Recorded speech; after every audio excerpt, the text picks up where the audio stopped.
Zombies on Your Farm, written by Schedule Chapter 1. Seeding scientists from Earth were able to open a portal to Equestria, which became an unprecedented event for both worlds. Mutual enrichment in culture, mentality, and knowledge occurred, as well as, of course, a work exchange program.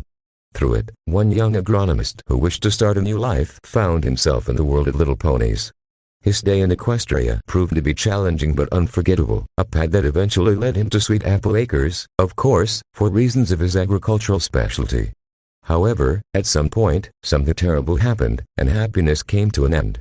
Hordes of zombies suddenly poured out of the portal to his native world, starting to take over the land of ponies. Princess Celestia declared a state of emergency, and all the residents of Ponyville were evacuated. However, leaving the apple farm was not an option, as a shortage of apples could lead to famine. Only two remained to defend the harvest from the dead, a human and a farm pony. Fortunately, local magic proved capable of making the plants protect themselves. The battle of life against death begins. Here, I announced, tamping down the soil next to the seedling, you can start watering now. A pitch-black night enveloped us, with only the oil lamp resting nearby and the ground managing to cast a feeble light within a radius of the nearest 10 meters. In its glow, I could distinctly see my companion, waiting for me to finish my part of the work in nervous silence. The ginger-earth pony, clad in an old blue coat, took the handle of the watering can in her teeth and moved even closer to me to water the seedling. My eyes fixed on the salad-colored scarf tied around her neck like a tie before lifting to her cowboy hat, covering her blondish mane. It was peculiar to see these extraordinary creatures wearing rather human clothing. The pony carefully tilted the watering can over the seedling, and from it, a liquid gleaming with a golden light poured out, looking as though it were molten sunshine. This substance was what kept us alive. Once the watering was done, my partner wisely stepped back a few paces before placing her tool in the ground. Knowing what would happen next, I straightened up to my full height and followed her lead. After all, the flora needed space to fully bloom. The golden liquid disappeared entirely beneath the earth, and suddenly, before our very eyes, a bright light burst from its depths, enveloping the seedling in a magical flare, causing it to grow into a massive corn cob in mere seconds, towering over my partner. From its pointed tip, a stem shot out, wiping into a sort of scoop at the end, with which it effortlessly extracted a large grain from itself. It was ready to hurl it at any enemy, like a catapult. However, there were no targets at the moment, and this plant knew it because, like all its kind, it had eyes. I had grown accustomed to this, but it never ceased to amaze me. These plants resembled fauna more than flora. They could make certain movements, had vision, and, it seemed, even some level of intelligence. The only things they couldn't do were walk and talk because they lacked the necessary organs. As an agronomist who had ended up in Equestria through an exchange program, I was simply astounded. 3 more corn cobs, planted just south of the barn moments ago, looked exactly the same. We couldn't plant any more in the direction. You reckon this here's gonna be plenty? The pony in a hat suddenly inquired, her gaze still fixed on the rapidly grown corn cob. I hope so, Applejack, I replied almost impassively. Spreading my hands, I added a rather bleak argument. At least, this is all we can plant here. Otherwise, we'll have nothing left for the coming days. Yeah, the Metax ain't likely to quit anytime soon, and we ain't got all that many seedlings, Applejack muttered tensely, before wearily exclaiming, why in tarnation did they come a-charging at our farm like Brights on the crop? We ain't sparing it with Applejam, are we? After listening to her folksy aphorisms, I silently grinned. I always found it amusing that this pony spoke with a charming southern drawl and could put words together in all sorts of expressions, a skill she clearly inherited from our grandmother. It was quite remarkable that the inhabitants of this unusual world spoke a language identical to our English. But, considering this was a parallel world, anything was possible. However, now was not the time for contemplation about local realities. You know the answer, I replied succinctly. As I looked at her and our eyes met, I somberly added, they need our brains. Oh no, sugar cube, she nodded grimly, then cast her gaze downward, fixating it on the ground. It's just that I still can't rightly get my head around it. Ponyville's plumb deserted, we're on our lonesome on our farm, and almost every damn night, these hordes of zombies come at us, make their poison joke get 'em. It's pure chaos. Reality is often crazier than one can imagine, I spoke emotionlessly. Indeed, after our scientists on Earth had discovered the portal to an alternate reality, a world of magic and Sneschka and little ponies, I was convinced that nothing in life would ever surprise me again. Nevertheless, I couldn't deny that the disaster that befell us was driving me as insane as it was my friend. No one was prepared for this. And to this day, no one knew even why it happened. Only at some point, through the portal that connected this world with my native Earth, which was located deep within the Everfree forest, hordes of undead began to invade. You might think that for some reason there was a zombie apocalypse on my planet, which was once so beloved by our science fiction enthusiasts. And the mischief of our world immediately spilled over to this one, which had become my new home. Whether some unicorn who ended up there, like I did here, through an exchange, misused some dark spell, or whether one of our brilliant minds managed to create some virus that began to infect people all over the world and turn them into walking corpses, or whether something else insane occurred in my former home. I still puzzle over the cause of this nightmare, but I only knew one thing for sure: they wouldn't leave us in peace and would keep advancing on Sweet Apple Acres until they swept it clean. This is what happened in Ponyville over 2 months ago. Suddenly appearing in unprecedented numbers, hordes of undead descended upon the interdimensional border post located right next to the portal within the walls of the recently renovated castle, where, as I was told, the local rulers once resided. They wiped out almost all the ponies and humans who maintain the connection between worlds, and the few who managed to escape to the town barely had time to deliver the terrible news before it was evident to everyone, confirming their seemingly insane babbling. It was on a late July night. The undead horde roared like thunder under a clear sky. They attacked the local residents and their households. They devoured crops, assaulted ponies, and the very few humans who lived here alongside them, killing them and feasting on their brains. As if hunger had seized the dead, which in itself seemed absurd. Many fell victim to this horror, and survivors were saved only by the sudden onset of morning. The zombies hastily retreated, and those who hadn't managed to do so withered away. The light of the local sun proved fatal to them. However, the threat was far from over. In the shadow of the Everfree forest, they were teeming, and that's not even considering that on Earth, they likely had a vast reserve always ready to replenish their countless horde. The world was quickly engulfed in the expansion of death, and the ponies were forced to take emergency measures. As a result, the last line of defense against the undead in these parts became Sweet Apple Acres, and its only defenders, no matter what, continued to be me, my partner, and our garden of magical plants, which had become our only hope for survival. That's for sure, finally agreed the ginger pony, probably going through all her past dangerous adventures in her mind, which, as she told me, she had previously experienced with her best friends. But from her emerald eyes, it was clear that nothing crazier than a real war with zombies had ever come our way. Glancing around the surrounding corn cobs once again, she quietly said, "It's a good thing Twilight came up with sinner magic on them sunflowers. Without all these plants, our song would have been sung a long time ago." "And they're running out," I remarked with a grim irony. Another weary sigh escaped from Applejack's lips. "I reckon we gotta use a bit of that solar water on our home seedlings. 'Cause without it, our seeds might just run out real quick. What's the use of sapping water if there's nothing to water with, huh? I told you to place garden dwarfs around the yard," I joked with a sarcastic tone, placing my hand on the top of the axe attached to my belt. It was a Canadian model from my world. In response to the skeptically raised eyebrow, which the pony used to express her lack of understanding, I continued in the same emotionless tone. "Who knows, perhaps this water would work on them too. They come to life, turn into a mighty army of Dowie, and I would lead them into battle against the zombies with this axe as if it were the axe of Grimnir himself." Having heard my frivolous desires, AJ demonstrated her confusion even more expressively. She had always been an extremely practical pony, and when it came to serious matters, just like now, jokes seemed entirely inappropriate to her. In fact, she often just didn't understand them. Perhaps it was due to my rather insipid tone. "You know, sometimes you must be pure hogwash," she noted with her characteristic sternness, to which I simply shrugged. "Don't nitpick. I'm just a little on edge." "Me too," the blonde admitted, nodding in understanding at my state. Although she understood my condition, she didn't share my particular interest in fantasy. By the way, it took her a while to find out that her older brother was indulging in role-playing games on a similar theme, sharing his hobby with 2 of his buddies. It has to be said, it's quite a peculiar company, but, returning to the pressing issue, I agreed with her. Even though we were conserving solar water, which turned various plants into reliable defenders against zombies, it was definitely worth spending some on seedlings that these precious seedlings were preparing for defense against the undead attacks. Like her, in my thoughts, I had already given credit to Princess Twilight Sparkle, whose magic made our sunflowers capable of producing this water, extracted from their seeds, much like sunflower oil. However, the idea to do this belonged to Fluttershy, a devoted lover of various flora and fauna.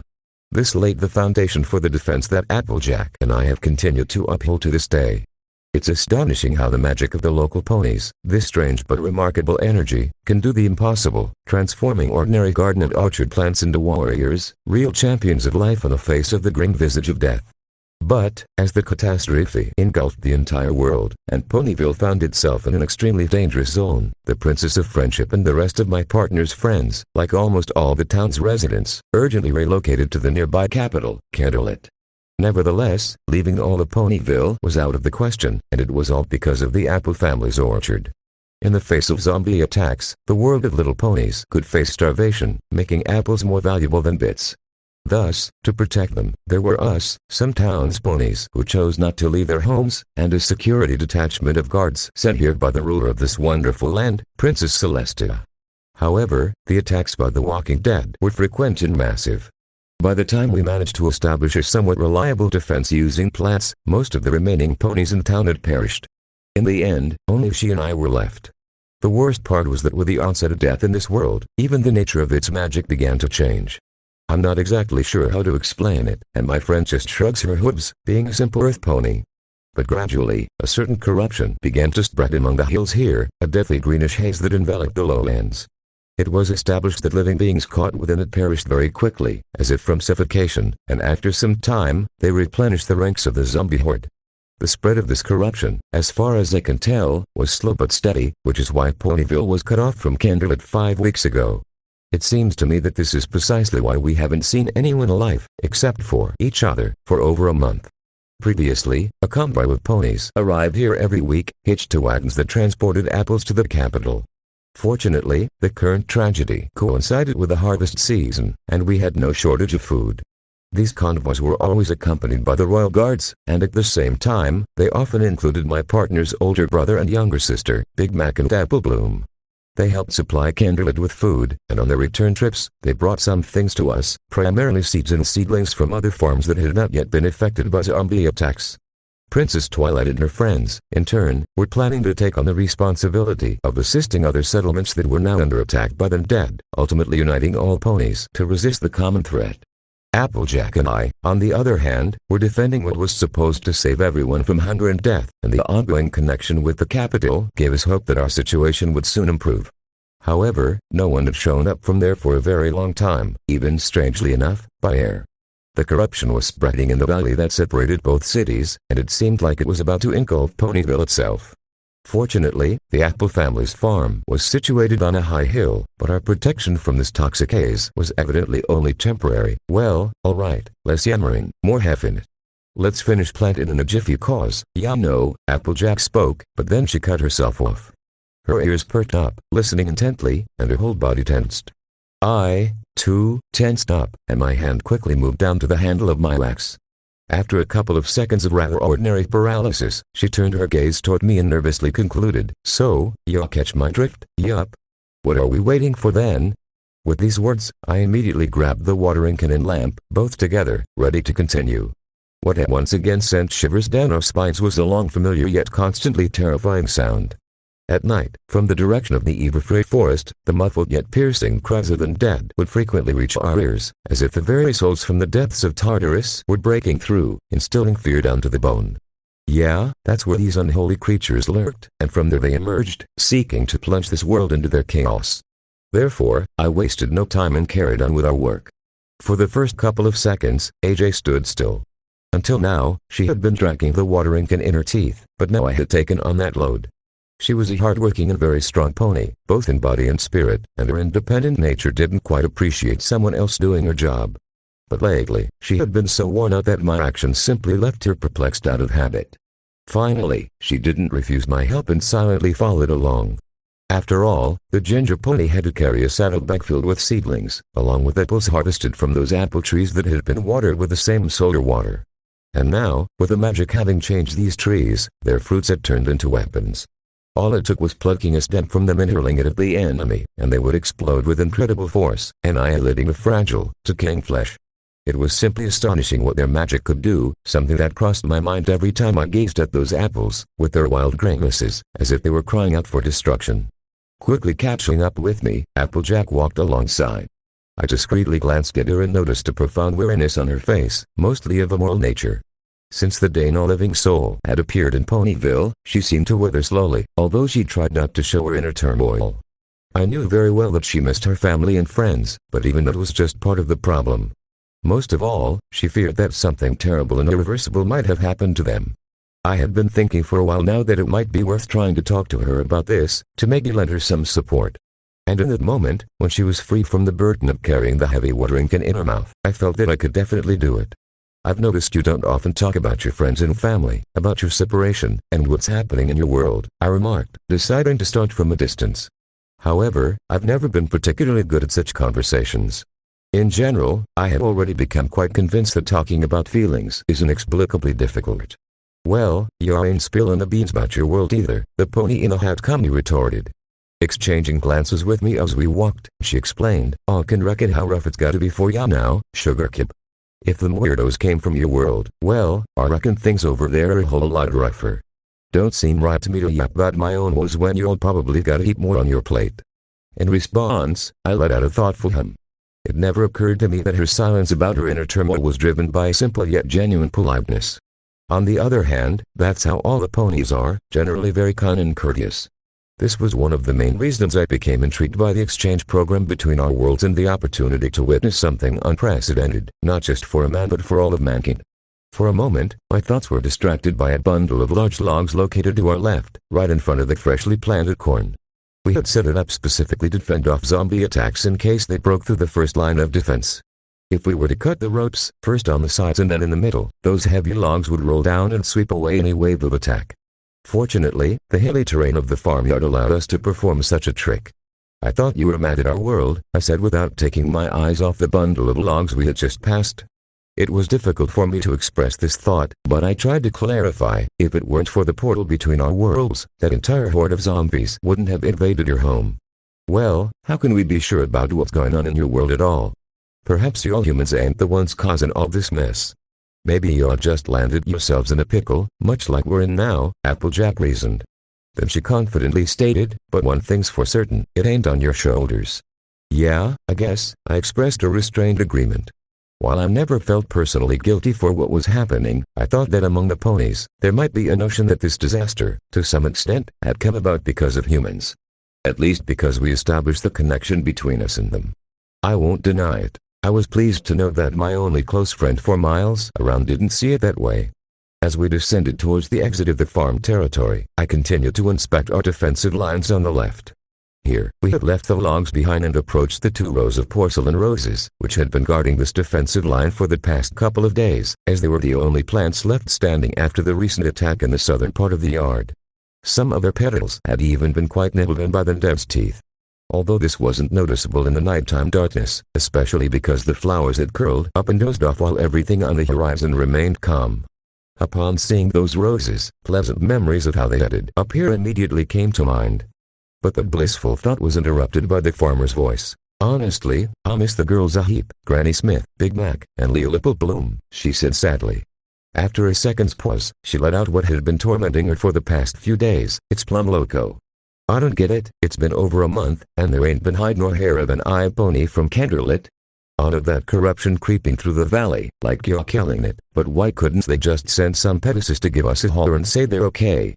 And how in tarnation have they been surviving, without apples? I'd think that the zombies had reached them by now if we hadn't been seeing the lights in Kenderlit all this time. I shared my observation, which was obvious even without me pointing it out. We had reached the front line of defense, just dozens of meters from the entrance gate, where all the main attacks from the undead originated. In this spot there was still loosened earth, from which the plants that had recently fallen in unequal combat had been uprooted. Should we plant pea pods in the same place as always? Well, there ain't nothing better than what we did, Applejack responded, which could be considered an agreement. Without further words, I retrieved a small shovel from her bag and began digging a hole for the first seedling on his line, involuntarily thinking about how long it would get to survive. In the meantime, she continued the previous topic, the lights are troubling me too. Seems like there are still some pony hanging on in Kenderlit. But why haven't they reached out? Digging into the loosened soil, I formed a small pit and stood there in contemplation with a shovel in my hand. This thought had crossed my mind a while ago, but for some reason, I pretended to have just come up with it now. Perhaps they think we're already dead. I pondered. We? the farmer pony asked, somewhat taken aback by this hypothesis.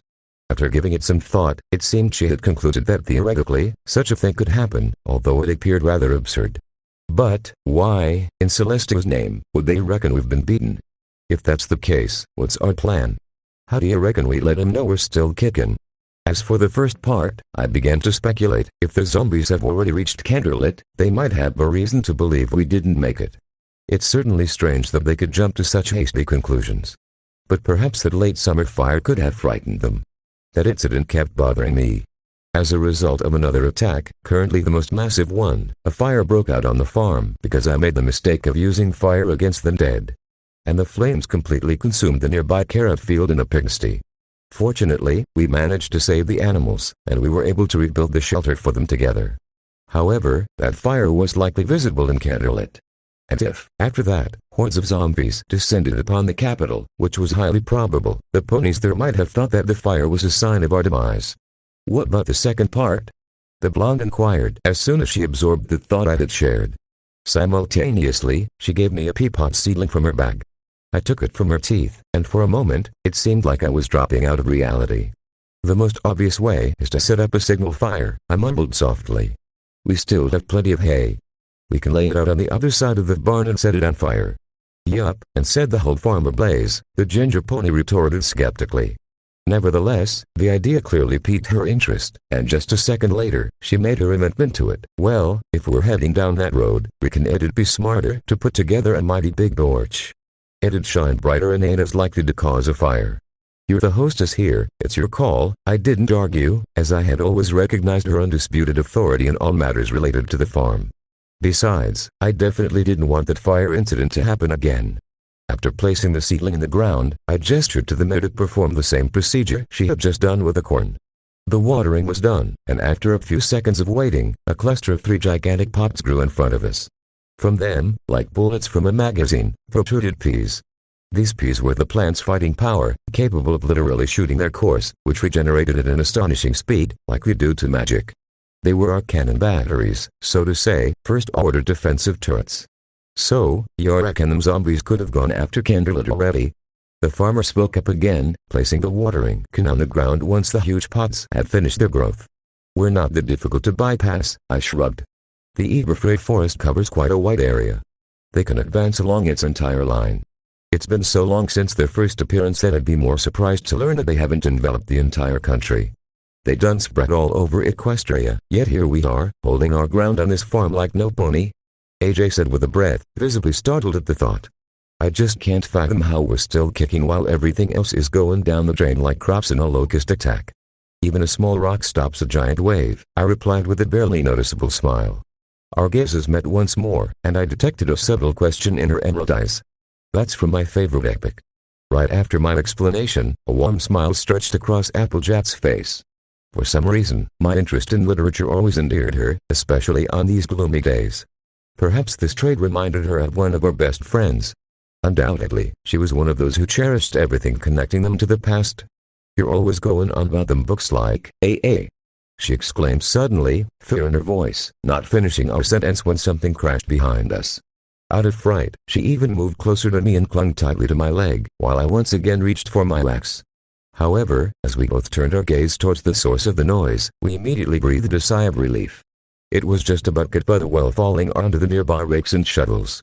A small dog, accidentally knocking it over, raced towards us. Watching her swiftly dart past us and then sniffing the freshly grown pots, Applejack chuckled nervously. Oh, Winona, you sure spooked me good. Hearing our name, the dog paused by the plants and approached her owner with a certain innocence in her expression.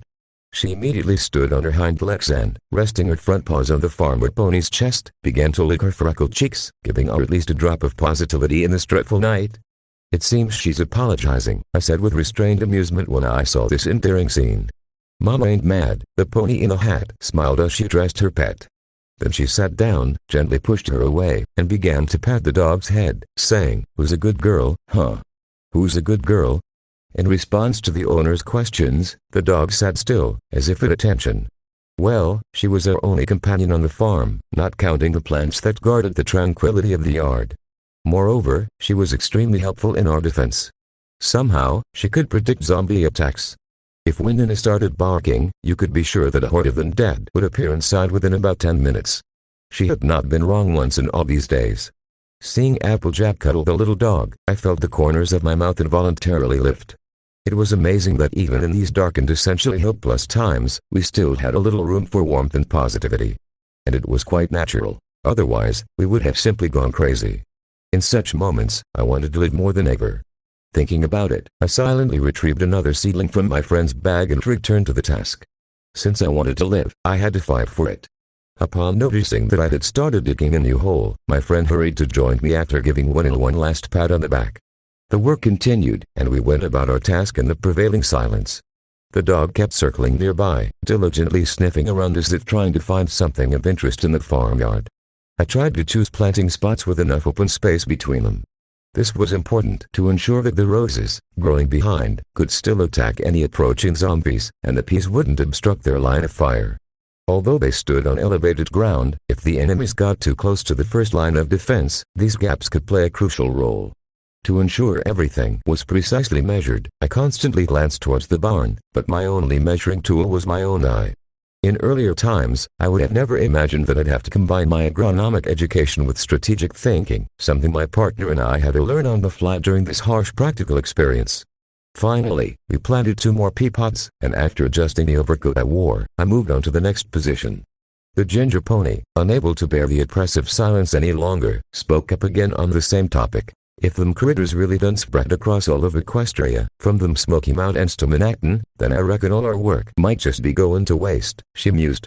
Our harvest, the one we've been collecting and protecting, it might not be good for no pony except for us. But, nope, I ain't even gonna think about that. Without going into detail about her concerns, Applejack hung her head, and her ears drooped sadly. I could clearly see that she was tormented by them. The very thought that the entire country might be taking its last breath right now meant that the ponies dear to her heart were either no longer alive, or their time was running out. Our lives, too, had been hanging by a thread for over a month. To be honest, deep down, I felt the same emotions. However, in recent days, I had been feeling more empty than anything else. You always said that no effort is in vain, I tried to encourage her, reminding her of the much brighter past. Her gaze noticeably changed.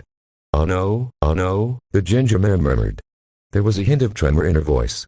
Taking a deep breath, she looked up at me and concluded, of course, this is mighty important, and I ain't about to give up the fight.